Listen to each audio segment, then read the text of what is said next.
ಕಾರ್ಮಿಕ ರಸ್ತೆಯಲ್ಲಿ ಕಸವನ್ನ ಹಾಕಬೇಡಿ ಎಂದು ಹೇಳಿದ್ದಾನೆ. ಇದರಿಂದ ರೊಚ್ಚಿಗೆದ್ದ ಆಸಾಮಿ ತನ್ನ ಮಗಳ ಜೊತೆ ಸೇರಿ ಹೆಲ್ಮೆಟ್ನಿಂದ ಹಲ್ಲೆ ಮಾಡಿದ್ದಾನೆ. ನಂತರ ತಾನೇ ಹೋಗಿ ಸಿಬ್ಬಂದಿ ವಿರುದ್ಧ ದೂರನ್ನ ಕೊಟ್ಟಿದ್ದಾನೆ. ಆದ್ರೆ ಪೊಲೀಸರು ಸ್ಥಳಕ್ಕೆ ಹೋದಾಗ್ಲೇ ನೋಡಿ ಅಸಲಿ ಸತ್ಯ ಬಟಬಯಲಾಗಿದ್ದು. ಕಸ ಹಾಕಬೇಡಿ ಎಂದಿದ್ದಕ್ಕೆ ಅಪ್ಪ ಮಗಳ ದರ್ಪ, ಹೆಲ್ಮೆಟ್ನಿಂದ ಹಲ್ಲೆ. ನಾನು ವಿಧಾನಸೌಧ ಅಧ್ಯಕ್ಷ ಅಂತ ಆವಾಜ್, ಧಮ್ಕಿ.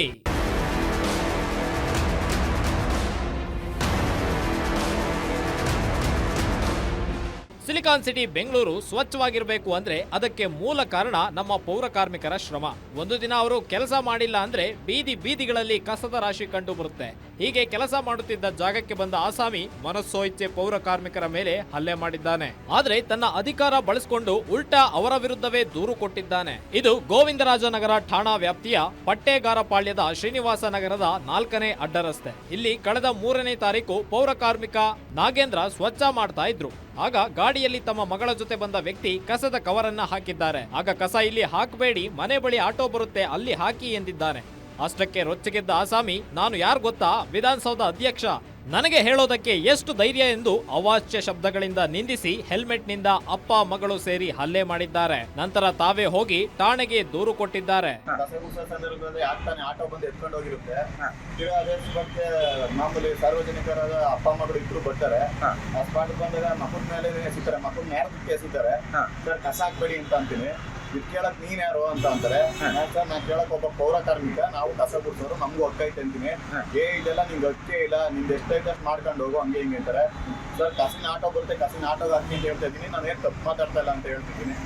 ಅದೇ ತಕ್ಷಣಕ್ಕೆ ಅವ್ರೇನಂತಾರೆ, ನೀವು ಕೇಳಕ್ ಹಕ್ಕೆ ಇಲ್ಲ ಅಂತಾರೆ. ಏನ್ ಕೇಳ್ತಾ ಇದೀಯಾ, ಬೆಳಗ್ಗೆಯಿಂದ ಎಷ್ಟು ಜನ ನಿಲ್ಸಿದ್ಯಾ? ಏನೋ ಈ ವಿಚಾರವನ್ನ ನಾಗೇಂದ್ರನ ಮೇಲಧಿಕಾರಿಗಳಿಗೆ ತಿಳಿಸಿದ್ರು ಯಾವುದೇ ಪ್ರಯೋಜನವಾಗಿಲ್ಲ. ಅಲ್ಲಿಯೂ ಸಹ ಆರೋಪಿಗಳ ಬೆಂಬಲಕ್ಕೆ ನಿಂತಿದ್ದಾರಂತೆ. ಇನ್ನು ದೂರು ದಾಖಲಿಸಿಕೊಂಡ ಪೊಲೀಸರು ತನಿಖೆ ಮಾಡಿದ್ದಾರೆ. ನಂತರ ಹಲ್ಲೆಗೊಳಗಾದ ನಾಗೇಂದ್ರ ಚಿಕಿತ್ಸೆ ಪಡೆದು ಠಾಣೆಗೆ ಹೋಗಿ ದೂರು ನೀಡಿದ್ದಾನೆ. ಪೊಲೀಸರು ಸಿಸಿಟಿವಿ ಪರಿಶೀಲನೆ ಮಾಡಿದಾಗ ಇವರೇ ಹಲ್ಲೆ ಮಾಡಿರೋದು ಗೊತ್ತಾಗಿದೆ. ಇದೀಗ ಹಲ್ಲೆ ಮಾಡಿದ ತ್ಯಾಗರಾಜ್ ಹಾಗೂ ಪುಷ್ಪಲತಾ ವಿರುದ್ಧ ದೂರು ದಾಖಲಿಸಿಕೊಂಡು ತನಿಖೆ ಮುಂದುವರೆಸಿದ್ದಾರೆ. ಇದಾದ ಬಳಿಕ ನಾಗೇಂದ್ರ ತನ್ನ ಪಟ್ಟೆಗಾರ ಪಾಳ್ಯದಿಂದ ಕಾಮಾಕ್ಷಿ ಪಾಳ್ಯಕ್ಕೆ ಶಿಫ್ಟ್ ಮಾಡಿದ್ದಾರೆ. ಕಳೆದ 10 ವರ್ಷಗಳಿಂದ ಪೌರ ಕಾರ್ಮಿಕನಾಗಿ ನಾಗೇಂದ್ರ ಕೆಲಸ ಮಾಡ್ತಿದ್ದಾರಂತೆ. ಇನ್ನು ಈ ಜಾಗದಲ್ಲಿ ಅನೇಕ ಜನ ಬಂದು ಕಸ ಹಾಕಿ ಹೋಗ್ತಾರೆ. ಕೇಳಿದ್ರೆ ಗಲಾಟೆ ಮಾಡಿ ಧಮ್ಕಿ ಹಾಕ್ತಾರಂತೆ. ಸಾಕಷ್ಟು ಬಾರಿ ಹಲ್ಲೆ ಕೂಡ ಮಾಡಿದ್ದಾರಂತೆ. ಅದೇ ತಕ್ಷಣಕ್ಕೆ ಯಾರಿಗೆ ಹೇಳ್ಕತ್ತೀಯ ಹೇಳ್ಕೋಗು, ನಾವು ಎಲ್ಲ ಅಂತ. ಅದಕ್ಕೆ ನಾನು ತಕ್ಷಣ ಕೇಳೋದು ಅವ್ರನ್ನ ಏನಂತ ಕೇಳ್ತೀನಿ ಸರ್, ನೋಡಿ ಹೋಗಿ AWL ಇದ್ರೆ ಕಂಪ್ಲೇಂಟ್ ಮಾಡಿ, ಮಾರ್ಷಲ್ಗಳಿದ್ದಾರೆ, AHI ಇದ್ದಾರೆ, ಹೆಲ್ತ್ ಇನ್ಸ್ಪೆಕ್ಟರ್ ಇದ್ದಾರೆ, ಅವ್ರ ಹತ್ರ ಹೋಗಿ ಕಂಪ್ಲೇಂಟ್ ಮಾಡಿ ಆಟೋ ಮನೆ ಬದಲಿಗೆ ಬರುತ್ತೆ ಅಂತ ಹೇಳ್ತೀನಿ. ಆ ತಕ್ಷಣಕ್ಕೆ ಅವರು ಯಾವುದೇ ಕಾನೂನು ಕ್ರಮ ಇದ್ದಾನೆ ಅವ್ರೇನ್ ಮಾಡ್ತಾರೆ, ಏಕಾಏಕಿ ಹೋಗೋ. ಅದಾದ್ಮೇಲೆ ನಾನೇನಂತ ಪೊಲೀಸ್ ಸ್ಟೇಷನ್ ಕಂಪ್ಲೇಂಟ್ ಕೊಡ್ತೀನಿ.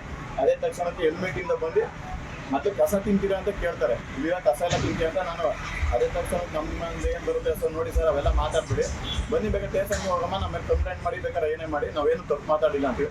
ಇಡೀ ನಗರವನ್ನ ಸ್ವಚ್ಛವಾಗಿಡಲು ಪೌರ ಕಾರ್ಮಿಕರು ಶ್ರಮಿಸುತ್ತಿದ್ರೆ ಇಂತಹ ವ್ಯಕ್ತಿಗಳು ತಮ್ಮ ಅಧಿಕಾರದ ದರ್ಪ ತೋರಿಸೋದು ಎಷ್ಟರ ಮಟ್ಟಿಗೆ ಸರಿ? ಸಾಮಾನ್ಯ ಜನ ಕಸ ಹಾಕಿದ್ರೆ ದಂಡ ಹಾಕೋ ಮಾರ್ಷಲ್ಗಳು ಹೀಗೆ ನಿದ್ರೆ ಮಾಡ್ತಿದ್ದಾರಾ ಅನ್ನೋ ಪ್ರಶ್ನೆ ಮೂಡಿದೆ. Ajay Kumar, crime bureau, guarantee news.